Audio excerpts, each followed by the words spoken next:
Good evening. You're watching the news on Croatian television.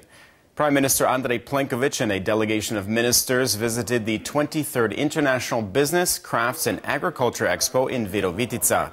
The popular fair assembled more than 800 exhibitors from Croatia and 29 other countries. Afterwards, the Prime Minister and his team participated in the fourth session of the Council for Slavonia, Baranja and Srijem. The Council aims to use 2.5 billion euros in EU funds for development projects exclusive to Croatia's Slavonia region. The measures are very broad and interconnected with one another, and they are all in line with Croatia's wider development policies. These measures will certainly have an effect. It is our goal through this structured and progressive way to make some concrete changes. Many of the projects here have been put forth by the counties and cities themselves, but it is up to the government to make sure these measures have a positive effect on citizens. What I'd like to underline is the consolidation of the projects. I spoke at length with the Agriculture Minister regarding the use of funds for agricultural projects to create what is called a value chain. What I can announce, hopefully beginning in April, are new financial instruments, including favorable loans and guarantees for our farmers with interest rates between 0.5 and 1.5%. In addition, micro and small lines of credit for livestock farmers will carry an interest rate of 0.1%. The Prime Minister also responded to questions regarding the appointment of a new emergency commissioner for Agricor. Discussions are underway. At the moment, they are being conducted very discreetly. Once everything has been agreed upon and decided, and the consultations with creditors and the Temporary Creditors' Council are complete, we will come out with our final decision. Meanwhile, in Osijek, the Most Party presented a program including proposed legislation aimed at reversing the country's demographic decline. They hope that with better jobs, a more effective public administration and a fair justice system, young people and families will not only stay in Croatia, but come back from abroad to build their futures here at home. It's important to fight against criminal activities, it's important to correct injustice, and it's important to warn people of the wrongs that are being done. But what we have shown people here today and what we are working intensively on is much more important for the citizens of Croatia, because everyone knows someone who in the end has been forced to leave Croatia. Following several days of heavy snowfall in Croatia's mountainous region between the Adriatic coast and the rest of the continent, snow clearing efforts enabled stranded truck drivers to get back on the road. I've been here for 4 days already. What will my boss say about this? He'll say there's no money. They're cleaning the roads, but the snow continues to fall. They said it would stop at some time today, so maybe we'll get somewhere. We've been here for 5 days already.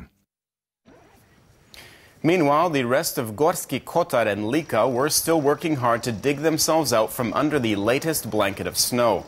The State Agency for Rescue and Protection has advised local authorities to keep a close eye on the forecast and take advantage of state help, including military intervention when needed. In recognition of International Rare Disease Day, an event was held in Zagreb's Flower Square to raise awareness for rare diseases, as well as improve access to treatment and medical representation for individuals with rare diseases and their families. We would like to send a message of support to all those suffering from rare diseases, and I call on everyone in Croatia to inform themselves about rare diseases and the people who are suffering from them. We must work harder towards accepting these people into regular society. Croatia's Budimir Šobat Buda shattered the world record today for the longest oxygen-assisted underwater breath hold. Šobat managed to beat his existing world record by more than 7 seconds, this time holding his breath for 24 minutes and 11 seconds. He dedicated his amazing feat to raising awareness about autism. For a moment I was a little bit scared, but somehow I felt the record was within my grasp. At the halfway point, I felt like I had it.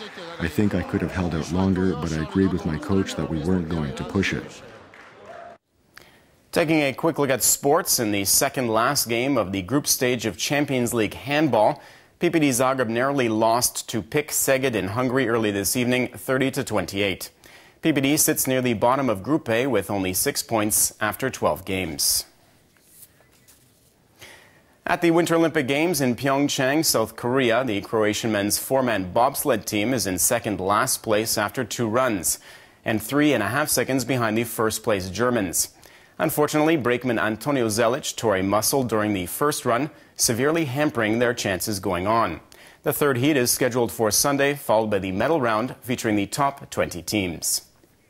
We were able to adjust our sled, and it handled very well. Our runs were pretty good, too. We pushed ourselves as much as we could, and despite all of our injuries, we're only a few fractions of a second behind the rest of the pack.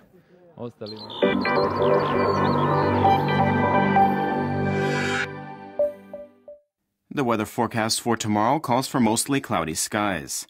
Light snow flurries in parts of the interior, especially in mountainous regions and central Croatia. Light snow and rain is expected along the Adriatic and parts of Dalmatia. The Adriatic coast will get a strong to gale force northeasterly wind with hurricane force gusts near the Velebit Channel. Morning lows of -10 to -5 degrees inland and from -3 to 2 on the coast will give way to highs of 4 to 7 degrees in Dalmatia and from -9 to -2 degrees Celsius in continental areas. Very cold temperatures will continue till Wednesday with a strong northeasterly wind still blowing on Monday. Some snow flurries are expected on Monday and Tuesday as well, but mostly in higher elevations. Skies should clear by the middle of the week. The Adriatic coast will see more snow on Monday with the possibility of rain. Tuesday and Wednesday will be mostly sunny and dry. Cold temperatures brought by strong to gale force northeasterly winds will die down by Tuesday.